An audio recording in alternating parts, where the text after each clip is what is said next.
Anteriormente, em outros episódios do livreto Quebrando as Maldições Hereditárias, nós conversamos sobre padrões de comportamento que são normalizados e herdados em família por uma normalização daquilo. Se alguém da minha família fez, que mal tem.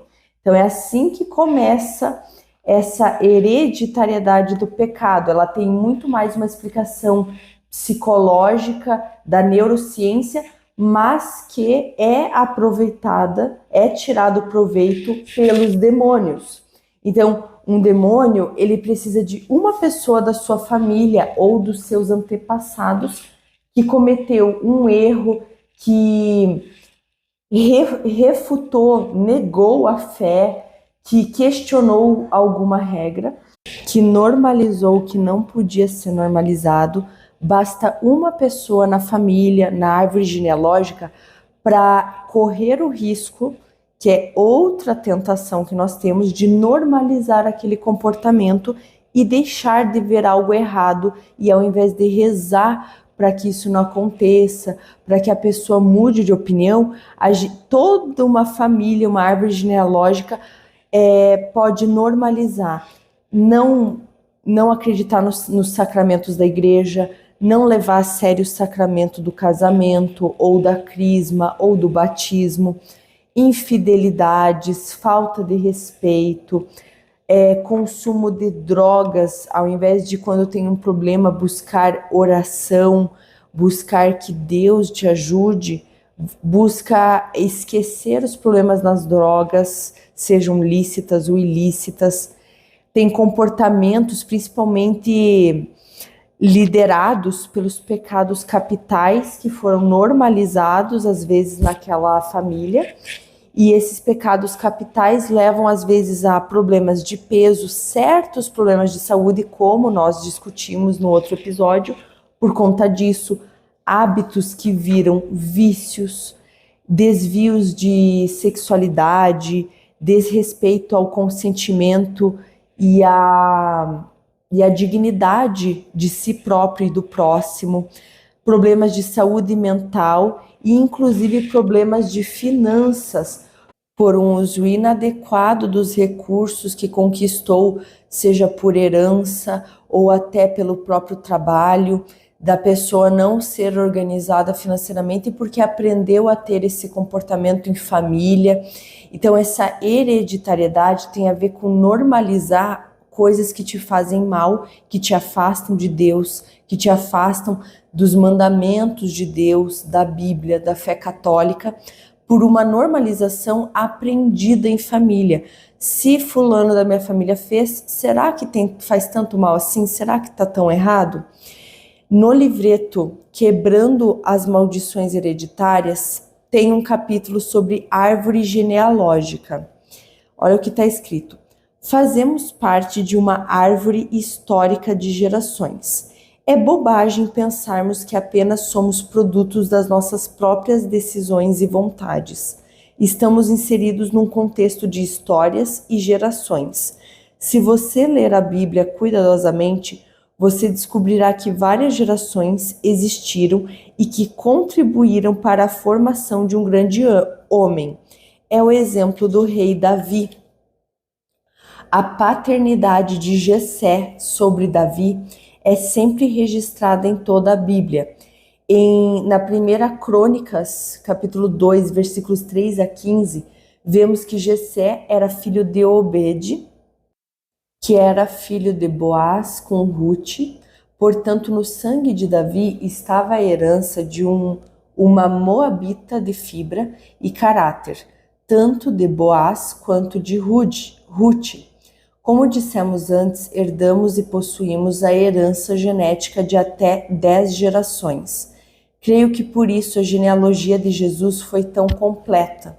Os escritores bíblicos registraram todos os nomes e gerações que de alguma forma contribuíram positivamente para formar a herança genética de Jesus. E aqui vamos para outra reflexão. Não é só uma herança genética.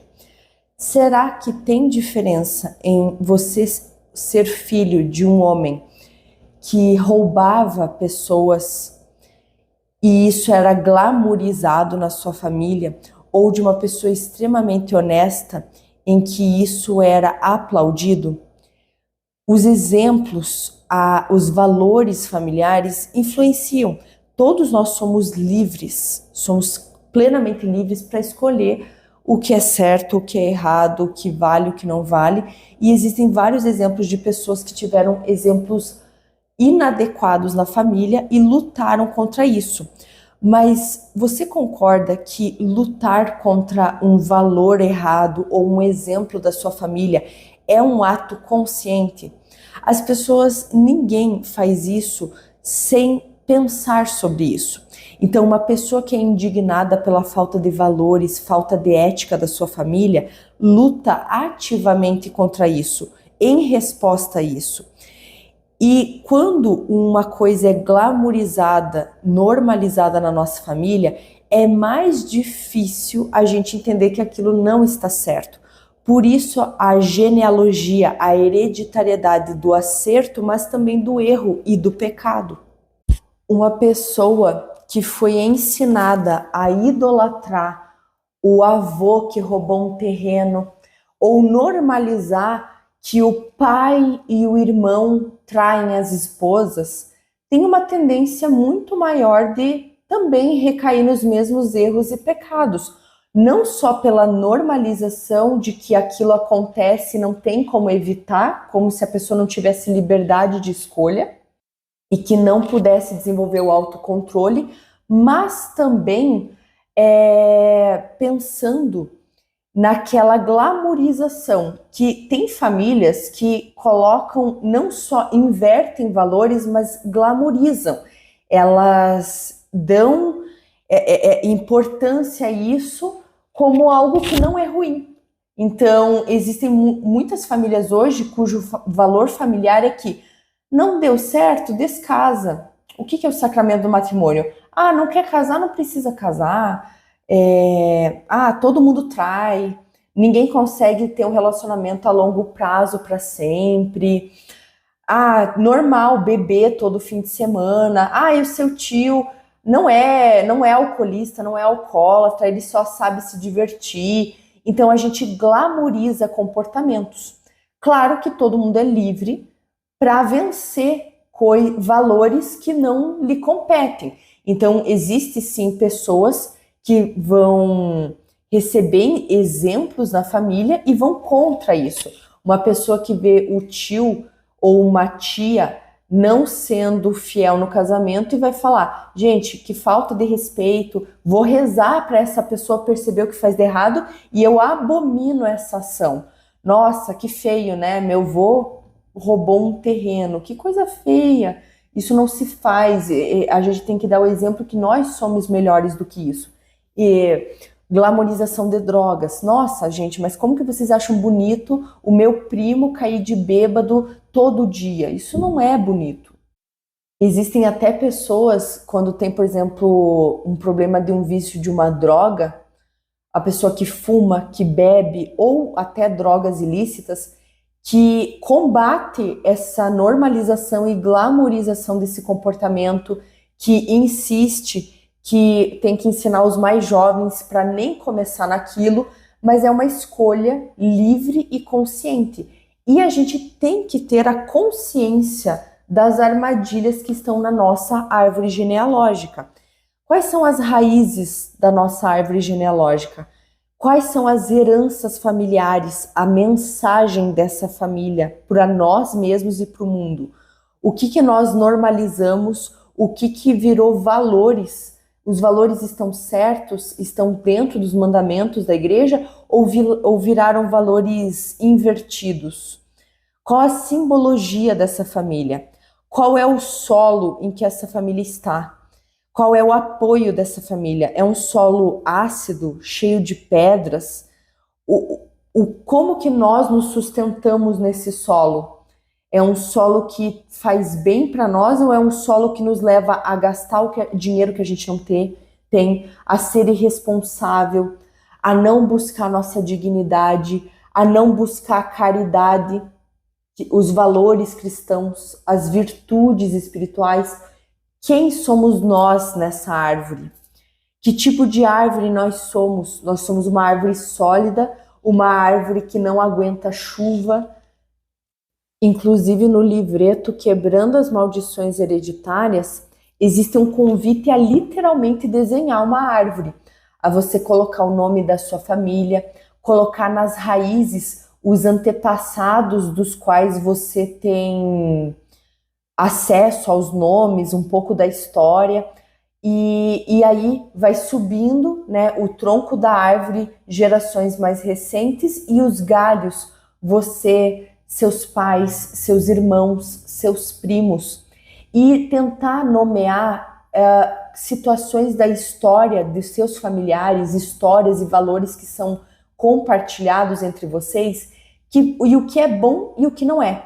Então, no começo, vai sem julgamento. Escreva numa folha, olha, na minha família, nós aceitamos isso, isso, isso, nós amamos festejar e nós glamorizamos beber, fumar. A gente acha que fumar é uma coisa normal para o estresse, que se você não bebe toda semana tem uma coisa errada. Os meus tios todos bebem quase todo dia. Ah, fulano e ciclano não respeitam o próprio casamento. Toda Páscoa que a gente tá junto, alguém faz piada com o casamento, alguém dá a entender que a igreja já tá errada. Quantos ainda são cristãos? Quantos se rebelaram contra Deus? Você pode citar tanto as coisas ruins quanto as boas, e na verdade você pode anotar tudo o que vem à tua cabeça de histórias da infância, de como conseguiram o patrimônio de vocês, que tipo de trabalho vocês fazem, conversas que vocês têm, anotar tudo, talvez até, se possível, sem julgamento, só o que vem à tona na memória, e aí começar a filtrar numa outra lista o que eu acho que me faz bem e que segue os mandamentos de Deus, e o que eu acho que me afasta da igreja, me afasta da missa, da confissão, ou até que começa a fazer sentido, nossa, eu sempre tenho que confessar tal pecado, mas olha aqui na minha família, a gente faz piada com isso, a gente normaliza, a gente glamoriza esse tipo de comportamento.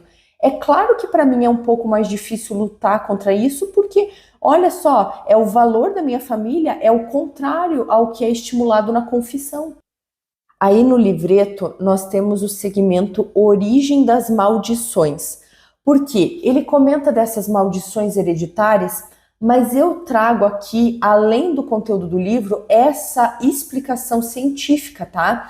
Que é muito interessante como tudo que Jesus ensinou, todos os preceitos da Bíblia, eles são científicos, eles têm lógica. Só que tem que ser explicado o porquê que Deus pede as coisas pra gente. Para a pessoa também entender que não é misticismo barato. Porque às vezes uma pessoa pode ler esse livreto, Quebrando as Maldições Hereditárias, e achar que o autor ele inventou coisas, entrou no misticismo barato, baseado nas escrituras da Bíblia, mas de uma forma equivocada. Então eu gosto de trazer também a base científica dessas orientações.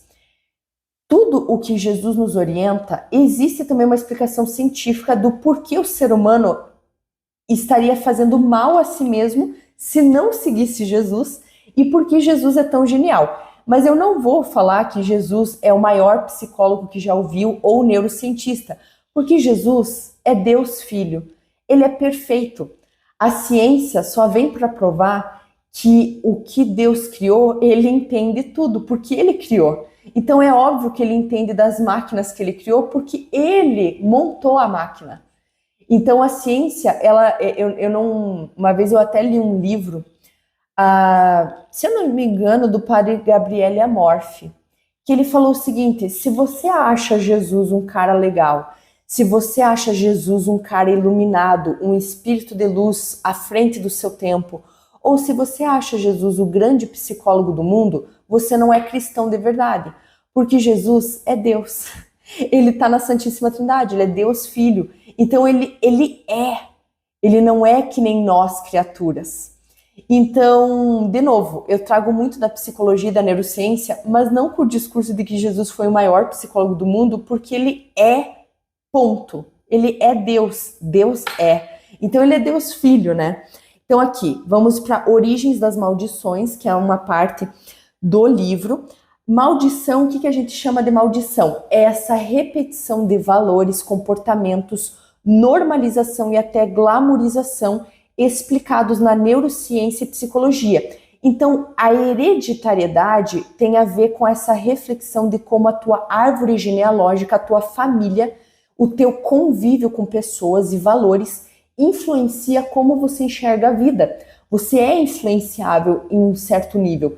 Então, se a igreja diz que o sacramento do matrimônio é para sempre, mas todo mundo ao teu redor, a sociedade, os seus amigos e principalmente a sua família, por isso que a família é o alicerce, por isso que a gente tem que se amparar na Sagrada Família de Nazaré. Quando essas pessoas que você ama fazem algo errado, na neurociência você justifica o erro. Por quê? Pela neurociência, a gente nunca é o vilão da história, a gente não pode ser o ruim da história. Se nós não somos o ruim da história e nós gostamos de uma pessoa, a gente tem que explicar para o nosso cérebro que essa pessoa não está errada nunca. Porque imagina eu gostar de uma pessoa que está errada, então eu estou errada? Não. Então o nosso cérebro, ele inverte os valores para ser o herói sempre. Então se você gosta de uma celebridade, de um amigo ou de um familiar teu, você ama essa pessoa, e essa pessoa comete um erro, existe uma tendência instintiva do teu cérebro de justificar e normalizar aquela pessoa, o erro que ela cometeu, para você sair de herói da história. E isso é inconsciente. Então, o que é a maldição hereditária? É você cair, em vez de rezar pela pessoa e falar, olha, eu gosto da pessoa, mas a pessoa erra nisso, eu erro nisso. Vamos rezar para Deus iluminar, para o Espírito Santo inspirar, para Nossa Senhora ser o modelo e para o anjo da guarda ajudar. Vamos pedir para o Santo Padroeiro interceder por isso, para a gente mudar de vida e não errar tanto, não pecar tanto, sermos pessoas melhores. É isso que a gente deveria fazer com vigilância e oração. Mas instintivamente, se a gente não presta atenção e não reflete sobre isso, nós caímos numa, entre aspas, maldição hereditária, em que a gente caiu na armadilha automática de normalizar um comportamento e deixar seguir. E aí aplicar isso, essa lógica, esse valor invertido em tudo, normalizando, incentivando isso e inclusive levando para a nossa vida. Que mal tem, afinal, não é? Então aqui, origem das maldições. A Bíblia nos fala em Gênesis capítulo 2, versículo 9, da árvore do conhecimento, do bem e do mal. Eles morreriam no mesmo dia se dela comessem. A morte, que é a própria carga genética, que seria posteriormente transmitida a seus descendentes através da degradação física, como eventualmente algumas enfermidades, entendam, enfermidades no sentido que a gente discutiu num episódio anterior, tá? Não estou falando de todas as doenças, não estou falando de doença como punição de Deus. Estou falando de certos comportamentos que levam a algumas doenças, a alguns adoecimentos específicos por liberdade e por escolha de comportamentos geralmente ligados a pecados capitais. E nunca com a intenção de julgar, mas com a intenção de refletir sobre. Toda essa parte de doenças eu coloquei do que nós estamos falando aqui em um capítulo anterior, um episódio anterior. Várias maldições vieram pela desobediência do homem e da mulher. Por quê? O pecado é a desobediência do mandamento, da lei de Deus. E aqui nós estamos falando da desobediência normalizada, que não é pecado, que tudo é exagero, que não é bem assim. Todos recebemos a maldição do pecado quando Deus disse em Gênesis 2, versículo 1, no mesmo dia morrereis. E à mulher Deus disse, multiplicarei sobretudo o sofrimento da tua gravidez, em meio de dores darás à luz os teus filhos, e o teu desejo será para teu marido, e ele te governará. E também quando disse, Em fadigas obterás dela o teu pão todos os dias, e do suor do teu rosto comerás o teu pão, que ele fala para Adão e Eva. Portanto, ninguém se vê livre de maldições, a não ser por um trabalho contínuo de vigilância e oração. Até mesmo Jesus Cristo, que veio em carne como Filho do homem, sofreu as consequências dessas maldições. Não há como fugir da maldição do pecado e da morte. Na carta de Paulo aos Romanos, ele nos fala que um pecou, todos pecaram. E em outro lugar ele diz que pela obediência de um só, pela desobediência de um só, veio o pecado do mundo. Infelizmente, o pecado penetrou em toda a humanidade e aí veio o distúrbio interior e emocional dos homens. Isso aí a gente já discutiu num episódio anterior, não só de certas situações que são causadas pelo pecado, mas também de questão de saúde mental e até crimes, principalmente contra a dignidade e o consentimento do outro. Todos os desarranjos e desgovernos interiores vieram a nós por causa desta maldição. O homicídio, poligamia, inveja, certas enfermidades. Quem não escutou o episódio anterior vai escutar, tá? Tá tudo explicado lá. Começaram bem no início da humanidade e logo após a desobediência do homem e da mulher. Então, a desobediência à lei de Deus é a que gera todos os transtornos. E num episódio anterior a gente falou de pessoas que a maioria de nós não deixa Deus agir por meio de nós no mundo. Então, a gente usa mal a nossa liberdade.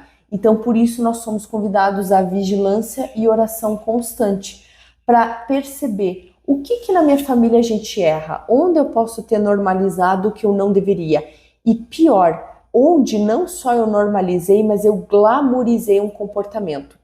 Se você analisar, existe até um estudo da psicologia que filhos de pais divorciados têm uma maior tendência ao divórcio. E isso tem várias explicações e a maldição hereditária entra nisso.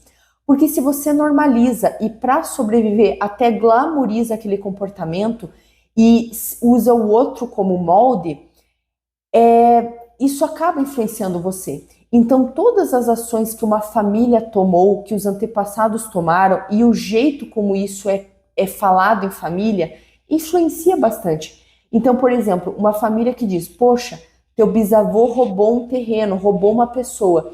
Que coisa feia, né? Mas olha que bom, o filho dele retribuiu com gratidão, foi atrás da pessoa para fazer justiça e hoje a gente mora nessa casa sem culpa. Isso é um ensinamento. Agora, se você a infância inteira ouviu, cara, tem muito trouxa no mundo, né? Sabia que teu bisavô foi muito esperto, muito esperto. Ele conseguiu essa casa, ele roubou até o carro do cara e o cara nem reclamou. Isso pode levar a uma glamourização. É preciso muita força de vontade e o uso do livre-arbítrio de forma consciente e sensata para lutar contra esse tipo de discurso. Então fica essa reflexão desse episódio. Talvez até parar e desenhar a árvore da família e dizer o que a gente faz? O que são as histórias clássicas? É uma história que glamouriza ou que fala que aquilo foi errado e tenta contornar a situação? O que é as conversas quando a gente se reúne em família na Páscoa, no Natal, no jantar, no almoço de domingo? O que a gente fala? Do que a gente faz piada? Essa é uma reflexão para esse episódio. Deus seja louvado.